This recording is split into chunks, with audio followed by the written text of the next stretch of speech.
Hi colleagues, we are currently on a series where we are analyzing all Barcelona's transfer targets for this upcoming summer transfer window. We already did Nico Williams and Luis Diaz, and in today's video we are analyzing Joshua Kimmich right here. If you do want me to do more players, you can drop the comments down below and the names as well. As always, please do subscribe to the channel. It's going to help us a lot to get this family to grow bigger. We upload weekly Barcelona tactical content only. So if that's you and you want to subscribe, please do join the family. Let's start.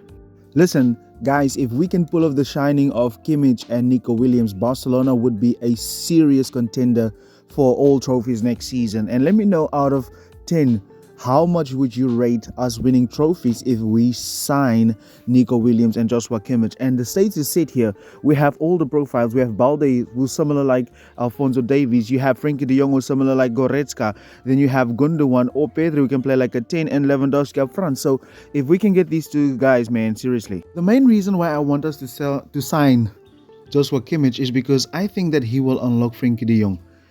Frenkie de Jong is a player that we need at his best, because Frenkie de Jong is really press resistant, but so is Kimmich and so is Gundogan.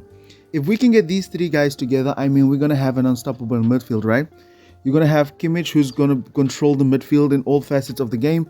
You're going to have Frenkie de Jong, who's a box-to-box midfielder. And then you're going to have Gundogan, who's a number 10. And Hansi Flick this is a perfect midfield for Hansi Flick. We've discussed that already. That's a perfect midfield for him, right? And Joshua Kimmich is not a static guy who's going to stay here all the time. He can move up top as well and control the game and be a destroyer, because Kimmich has the ability to find players as well, and Frenkie de Jong has the ability to be in a pivot position but not stay there constantly, right? This will bring Barcelona the much needed fluidity that we need, but at base you're going to have Kimmich in that position and Frenkie de Jong, kind of like what Leon Goretzka was doing under Hansi Flick, right? He was the one who moved higher than Joshua Kimmich, and that could be Frenkie de Jong. So the profiles are very similar, though a little bit of different attributes, because Frenkie can dribble. And then Kimmich can also go higher up the pitch, and he's a guy, like I said, he's somebody that can find these players. He can also play like a false number 10, right? So it's not necessarily that he's going to be in that pivot position and stay there all the time. No, there will be fluidity, and that's ultimately what you want. So this is the closest midfield we're ever going to get to Xavi, Iniesta, and Sergio Busquets. If you were to ask me to describe Joshua Kimmich in one word, it will be control, right? He controls the game from a deep position, and he actually did that under Hansi Flick, right, with a crazy amount of long balls and almost 4 key passes per game.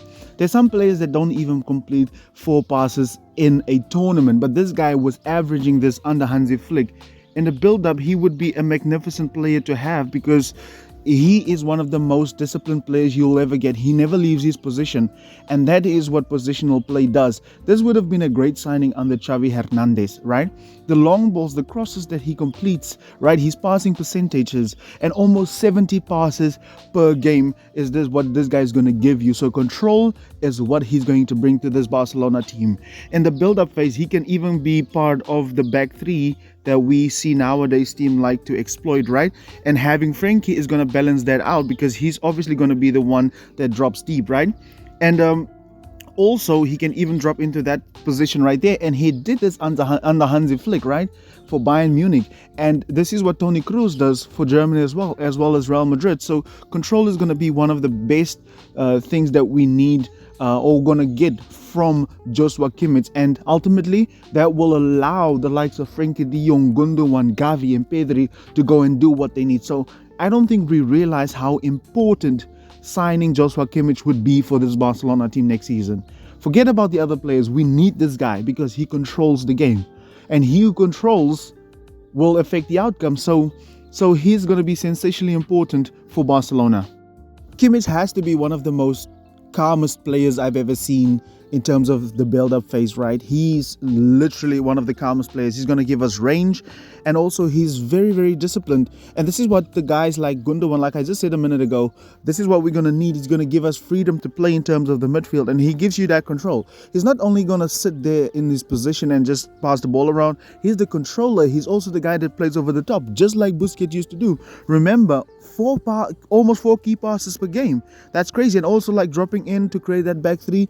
So this is a guy that we need. We need him to come to Barcelona as soon as possible, honestly. If Barcelona can also sign somebody like Onana or the other one, Rodriguez, or whoever they want to sign, they can sign Kimmich still and just ease the other one into play.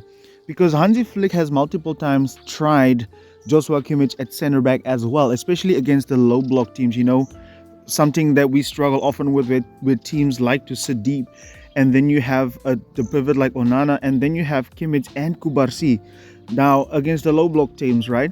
Now this also gives you that edge and that option to be able to play Kimmich at center back, right? At right center back, because then you have penetrative passes from Kubarsi and you have somebody like Kimmich. So this also gives us that option against the lower block teams, because Kimmich is sensational at penetrative passes, right?